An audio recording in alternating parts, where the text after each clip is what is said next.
నుంచి లోన్ ఇచ్చి వడ్డీ అయితే తీసుకుంటున్నారు. అలాగే పొదుపు కూడా వడ్డీ అయితే ఇవ్వాలి కదండి, వడ్డీ అయితే ఇవ్వట్లేదు. ఇది ఎక్కడ న్యాయమండి? ఏమండోయ్, చివరికి డోక్రా గ్రూపుల్లో కూడా స్కామ్లు జరిగిపోతున్నాయండి. అయ్యేంటో చెప్తా, వీడియో లాస్ట్ వరకు చూడండి.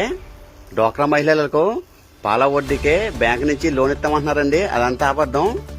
డోక్రా గ్రూప్ ద్వారా మేమైతే బ్యాంకు నుంచి 1,50,000 తీసుకున్నామండి. ప్రతి నెల 5,000 కడితే 1,50,000 30 నెలలకు అయిపోతుంది. కానీ 1,50,000 గాను వడ్డీ 28,000 పడిందండి. అంటే మాకు ఇంట్రెస్ట్ వచ్చేసి 65 పైసలు పడిందండి. అలాగే ఇంకా చాలా గ్రూపులు కూడా 70 నుంచి 90 పైసల వరకు కూడా పడుతుందంటండి. టయానికి డబ్బులు కట్టినా సరే 25 పైసలు అయితే వడ్డీ అయితే పడట్లేదండి, ఖచ్చితంగా 50 పైసల వరకు అయితే పడుతుంది. అలాగే కొన్ని గ్రూపులకి ఎక్కువ వడ్డీ పడుతుంది కదా, అది ఎందుకు పడుతుందంటే టయానికి డబ్బులు కట్టకపోతే వడ్డీ పడిపోతుందండి. అలాగే గ్రూప్ లో ఒకరు కట్టకపోయినా సరే వడ్డీ పడిపోతుంది. ఆ పడుతున్న వడ్డీ ఎవరైతే కట్టలేదో వాళ్ళకైతే పడట్లేదండి. ఆ వడ్డీ అయితే మొత్తం గ్రూప్ లో ఎంతమంది అయితే ఉన్నారో అంతమందికి పడిపోతుందండి. అంటే గ్రూప్ లో ఒకరి చేతన తప్పుకి ఆ గ్రూప్ లో ఉన్న సభ్యులందరూ కూడా వడ్డీ పడిపోతుందండి. అలాగే ఇంకో విషయం ఏంటంటే వైసీపీ ప్రభుత్వం ఉండగా పొదుపు డబ్బులకి అయితే వడ్డీ ఇచ్చేవారంటండి. ఇప్పుడైతే పొదుపు డబ్బులకి వడ్డీ అయితే ఇవ్వట్లేదండి.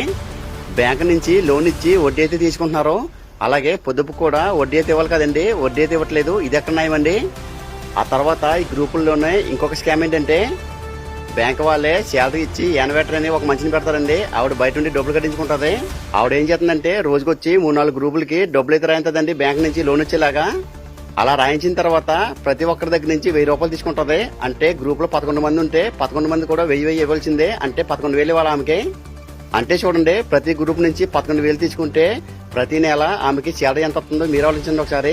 ఇందులో ఇంకో విషయం ఏంటంటే ఆమె 11,000 తీసుకుంటుంది కదా, ఆ 11,000లో ఆ గ్రూప్ లోని ప్రెసిడెంట్ సెక్రటరీ ఉంటది కదా, వాళ్ళకి కూడా ఇస్తుందంటండి. మళ్ళీ మా ఊరి పక్కనే 2 విషయాలు అయితే తిన్నానండి నేను. అవేంటంటే ప్రెసిడెంట్ సెక్రటరీ ఇద్దరు కుమ్మక్కయ్యి 6 నెలల్లో డోక్రా గ్రూప్ డబ్బులు అయితే బ్యాంక్ లో కట్టలేదంటండి. అంటే 3 లక్షలు తినేశారు వాళ్ళు.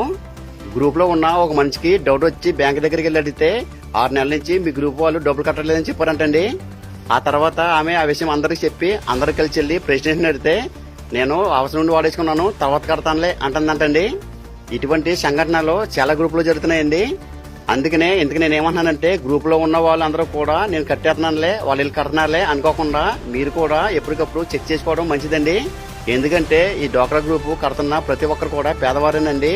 రూపాయి పోగేసుకుని రోజు కూలి పనికి వెళ్లి డబ్బులు తీసుకొచ్చి కడుతున్నారండి. అందుకనే మీరు కట్టే ప్రతి రూపాయి ఎక్కడికి పోకుండా ఉండాలంటే మీరు ఎప్పటికప్పుడు చెక్ చేసుకోవాలండి. డోక్రా గ్రూప్ లో జరుగుతున్న స్కామ్లు అయితే నేను చెప్పానండి. ఇంకా ఏమైనా జరిగితే కామెంట్ చేయండి.